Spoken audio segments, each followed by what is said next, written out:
Hello friends, welcome to Unacademy. तो दोस्तों सभी का अनअकैडमी पर वेलकम है। तो दोस्तों एक बार सभी जुड़ जाइए और यहाँ पे मैं आपको आरपीएससी का पेपर करवा रहा हूँ। आरपीएससी का फर्स्ट पेपर करवा रहा हूँ। तो यहाँ पे सभी को आंसर करना है। ये सारे आपके लिए इम्पोर्टेंट है, ओके। और ये आपके लिए एनटीपीसी का भी पेपर है, साथ ही साथ आरपीएससी का भी, ओके। मतलब फर्स्ट पेपर आपका ऐसा ही आएगा, ओके।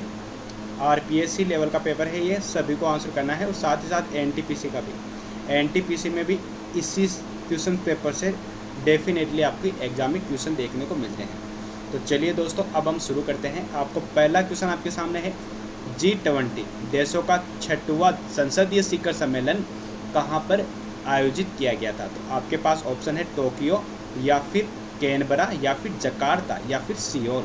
बहुत ही अच्छा क्वेश्चन है। उम्मीद करूंगा कि यहाँ पे सभी का अच्छा परफॉर्मेंस होगा। तो देखिएगा, इस क्वेश्चन का जो राइट आंसर है वो आपका क्या हो जाएगा दोस्तों, तो वो आपका टोक्यो हो जाएगा। टोक्यो इस क्वेश्चन का राइट आंसर हो जाएगा। अब मैं इस क्वेश्चन से जितने भी क्वेश्चन बनते हैं वो भी मैं आपको याद करवा देता हूँ, क्योंकि सारे क्वेश्चंस आपके एग्जाम में डेफिनेटली पूछे जाते हैं, ओके। सबसे पहले तो आपको संगठन से रिलेटेड क्वेश्चन पूछा जाता है। आपको पूछा जाता है कि जो आपका यूएनओ है, कौन सा यूएनओ, ओके। यूएनओ के बारे में आपको बहुत बार पूछा जाता है कि जो यूएनओ का मुख्यालय है वो कहाँ पर है। ये भी आपको कई बार आपके एग्जाम में पूछा जाता है, तो वो मैं आपको बताना चाहूँगा। यूएनओ का मुख्यालय है न्यूयॉर्क में। कब हुई थी यूएनओ की स्थापना, ये भी पूछ लिया जाता है। तो यूएनओ की स्थापना कब हुई थी, 1945 में। 1945 में आपकी यूएनओ की स्थापना हुई थी। यह भी आपको याद रखना है। ये सारे क्वेश्चंस आपके लिए इंपॉर्टेंट है, आपको डेफिनेटली आपके एग्जाम में देखने को मिलते हैं। क्लियर, हाँ। और देखो, यूएनओ की स्थापना में लिख देता हूँ यहाँ पे 1945 में हुई थी। साथ ही साथ और भी इंपॉर्टेंट क्वेश्चंस पूछे जाते हैं। देखो, यूएनओ के अलावा बहुत सारे संगठन है, जैसा कि आपका कौन सा हो जाएगा, GATT, यानी कि general agreement on tariff and trade. इसका जो मुख्यालय है वो कहाँ पे है, तो वो आपका कहाँ पे हो जाएगा, जेनेवा में। जेनेवा में है। साथ ही साथ जो आपकी GATT है, इसकी स्थापना कब हुई थी, कब हुई थी GATT की स्थापना, ये भी आपको पूछा जाता है। तो कब हुई थी, 1948 में। कब हुई थी दोस्तों, GATT की स्थापना 1948 में हुई थी।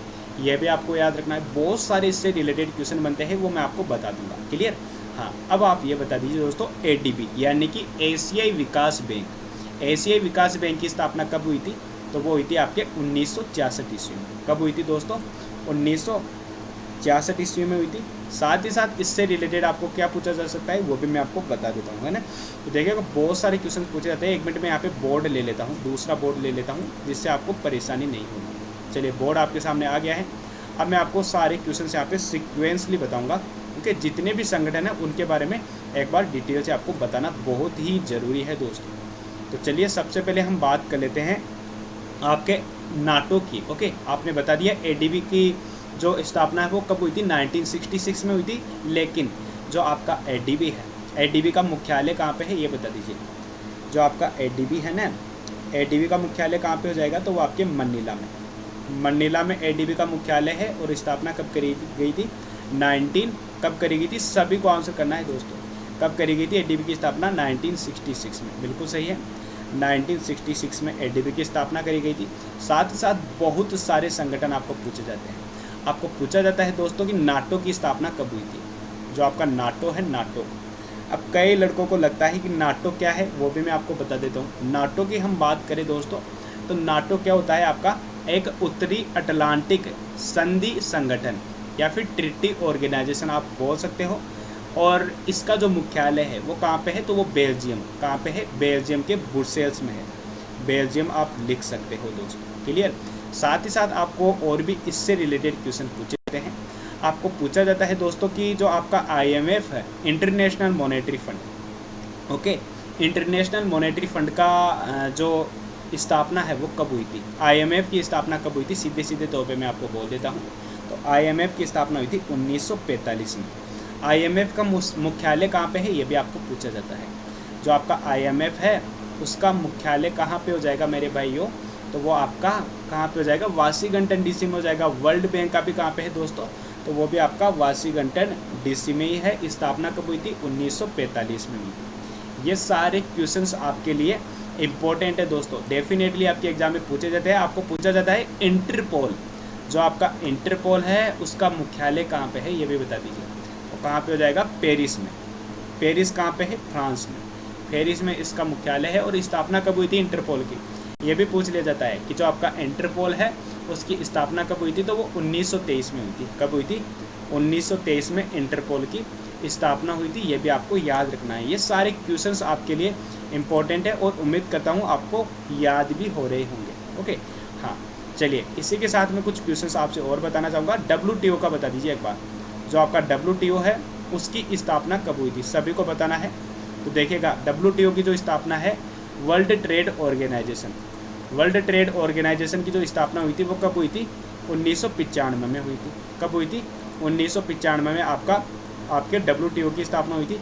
और भी इससे रिलेटेड कुछ क्वेश्चन पूछे जाते हैं, वो भी मैं आपको करवा दूंगा। ओके, हाँ, सबसे पहले तो WTO की स्थापना आपको पता है कब हुई थी? 1995 में। 1995 में आपको लिख देता हूँ यहाँ पे 1995। साथ ही साथ इसका मुख्यालय कहाँ पे है? जेनेवा में। जेनेवा में इसका मुख्यालय है। ये भी आपको याद रखना है। क्लियर हो गया यहाँ तक? चलिए, मैं कुछ और संगठन आपको बता देता हूँ। जैसा कि यूनेस्को पूछा जाता है, यूनेस्को का जो मुख्यालय है वो कहाँ पे है? तो वो आपके पेरिस में हो जाएगा। कहाँ पे हो जाएगा? यूनेस्को का मुख्यालय, यूनेस्को का जो मुख्यालय है वो पेरिस में है।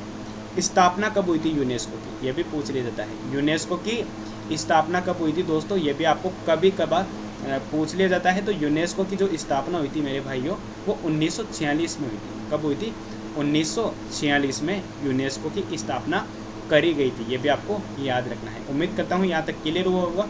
ओके, हाँ, अब हम नेक्स्ट क्वेश्चन की तरफ बढ़ते हैं। तो नेक्स्ट क्वेश्चन आपके सामने प्रेजेंट है, यहाँ पे सभी को आंसर करना है दोस्तों। तो देखिएगा, नेक्स्ट क्वेश्चन क्या पूछा गया है आपको। यहाँ पे पूछा गया है कि भारत न्याय रिपोर्ट 2019 के अनुसार कौन सा राज्य अपने नागरिकों को न्याय दिलाने में शीर्ष राज्य है? कौन सा है? महाराष्ट्र होगा, या फिर तमिलनाडु, या फिर पंजाब। बहुत ही अच्छा क्वेश्चन है और उम्मीद करूंगा कि यहाँ पे सभी का अच्छा परफॉर्मेंस होगा। साथ ही साथ मैं इनसे रिलेटेड और भी क्वेश्चन बताऊंगा। सबसे पहले तो मैं महाराष्ट्र के बारे में आपको पूछ लेता हूँ। ओके, तो देखिएगा, सबसे पहले तो मैं इस क्वेश्चन का आंसर आपको बताना चाहूँगा। इस क्वेश्चन का जो राइट आंसर है वो क्या हो जाएगा? आपका केरला। ओके, केरल इस क्वेश्चन का राइट आंसर हो जाएगा। लेकिन अब मैं इनके CM और गवर्नर भी आपको पूछे जाते हैं। तो सबसे पहले महाराष्ट्र के CM कौन हो जाएंगे? वो आपके उद्धव ठाकरे हो जाएंगे। कौन हो जाएंगे? उद्धव ठाकरे आपके महाराष्ट्र के CM हो जाएंगे। ओके, ये भी आपको याद रखना है। साथ ही साथ गवर्नर कौन है? तो भगत सिंह कोश्यारी। भगत सिंह कोश्यारी आपके महाराष्ट्र के गवर्नर है। केरल के कौन हो जाएंगे? केरल के जो CM है, सबसे पहले तो वो बता दीजिए। जो आपका केरला के CM है वो कौन हो जाएंगे? तो वो पिनरई विजयन हो जाएंगे। कौन हो जाएंगे दोस्तों? पिनरई विजयन आपके केरल के CM हो जाएंगे। गवर्नर आपको पूछ लिया जाता है, केरल के जो गवर्नर है वो बता दीजिए ज़रा। तो कौन हो जाएंगे? आरिफ मोहम्मद खान। कौन हो जाएंगे दोस्तों? केरल के गवर्नर आरिफ मोहम्मद खान। ओके, ये भी आपको याद रखना है। ये सारे क्वेश्चंस आपके लिए इंपॉर्टेंट है। अब बात कर लेते हैं हम तमिलनाडु की। तो तमिलनाडु के CM कौन है? सबसे पहले तो आप ये बता दीजिए कौन है तमिलनाडु के CM। तो कौन हो जाएंगे? E.K. पलईस्वामी। Okay, E.K. पलईस्वामी आपके तमिलनाडु के CM हो जाएंगे। साथ ही साथ गवर्नर पूछ लिया जाता है। तमिलनाडु के जो गवर्नर है वो कौन हो जाएंगे? ये भी बता दीजिए। तो बनवारी लाल पुरोहित, याद है ना आपको? कौन हो जाएंगे? बनवारी लाल पुरोहित आपके तमिलनाडु के गवर्नर है। पंजाब का आपको पता है गवर्नर कौन हो जाएंगे? VP सिंह बदनौर। और कैप्टन अमरिंदर सिंह यहाँ के CM हो जाएंगे। ये भी आपको याद रखना है। ये सारे क्वेश्चन आपके लिए इंपॉर्टेंट है और डेफिनेटली आपके एग्जाम में पूछे जाते हैं। बिल्कुल सही है दोस्तों। नेक्स्ट क्वेश्चन की तरफ हम बढ़ते हैं। नेक्स्ट क्वेश्चन आपके सामने प्रेजेंट है। आपको बताना है दोस्तों कि निम्नलिखित में से किस राज्य ने बाल श्रम के उन्मूलन के लिए एक नीति बनाने के लिए एक कोर समिति का गठन किया गया है? किसके द्वारा किया गया है ये आपको बताना है। तो किसके द्वारा किया गया है? पश्चिमी बंगाल के द्वारा। याद रखना है, पश्चिमी बंगाल के द्वारा किया गया है। अब यहाँ पे बात आई है पश्चिमी बंगाल की। तो पश्चिमी बंगाल की गवर्नर कौन है ये आपको याद रखना है? ममता बनर्जी। ममता बनर्जी पश्चिमी बंगाल की गवर्नर है। जगदीप धनखड़ यहाँ के कौन है दोस्तों? जगदीप धनखड़ यहाँ के गवर्नर है और ममता बनर्जी वहाँ की CM है। और यहाँ पे पश्चिमी बंगाल में बहुत सारे राष्ट्रीय उद्यान भी है, जिसमें से पहला आता है आपका सुंदरवन। सुंदरवन नेशनल पार्क कहाँ पे है? तो वो भी आपके पश्चिमी बंगाल में ही है। ओके, ये आपको याद रखना है। नेक्स्ट क्वेश्चन की तरफ हम बढ़ते हैं।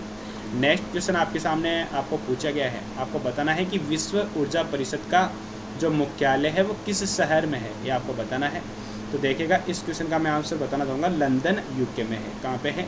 वो आपके लंदन में है, ये आपको याद रखना है। ओके, और भी इम्पोर्टेंट आपको संगठन से रिलेटेड क्वेश्चन पूछे जाते हैं, जो कि मैं आपको पहले भी बता चुका हूँ और भी मैं आपको याद करवा दूंगा। ओके, तो चलिए सबसे पहले आप ये बता दीजिए, जो आपका ओपेक है यानी कि पेट्रोलियम उत्पाद देशों का जो संगठन है, उसका मुख्यालय कहाँ पे है? ओपेक का मुख्यालय कहाँ पे है ये आपको बताना है। तो कहाँ पे हो जाएगा? वियना में। ओके, वियना में है आपका ओपेक का मुख्यालय। कब करी गई थी आपके ओपेक की स्थापना? कब करी गई थी ओपेक की स्थापना? तो वो आपके 1960 में।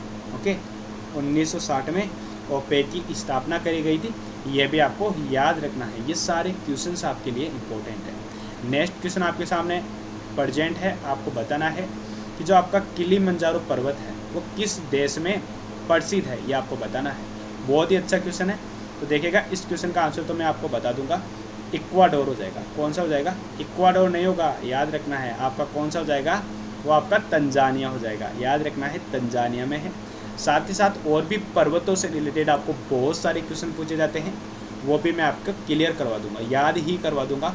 आपको पूछा जाता है माउंट एवरेस्ट की लंबाई कितनी है? माउंट एवरेस्ट की लंबाई, तो ऊंचाई पूछी जाती है, तो वो कितनी हो जाएगी? 8,848। कितनी हो जाएगी? माउंट एवरेस्ट की ऊंचाई 8,848 मीटर हो जाएगी।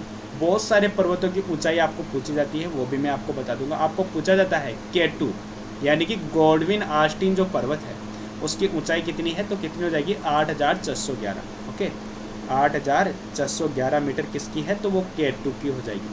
ये भी आपको याद रखना है। और भी पूछे जाते हैं, जैसा कि आपके एग्जाम में पूछा गया था हाल फिलहाल, कंचनजंगा की ऊंचाई कितनी है? कंचनजंगा जो पर्वत है आपका, उसकी ऊंचाई कितनी है? तो 8,598। कितनी हो जाएगी? 8,598 किसकी है? कंचनजंगा की ऊंचाई है। ये आपको पूछा गया था दोस्तों।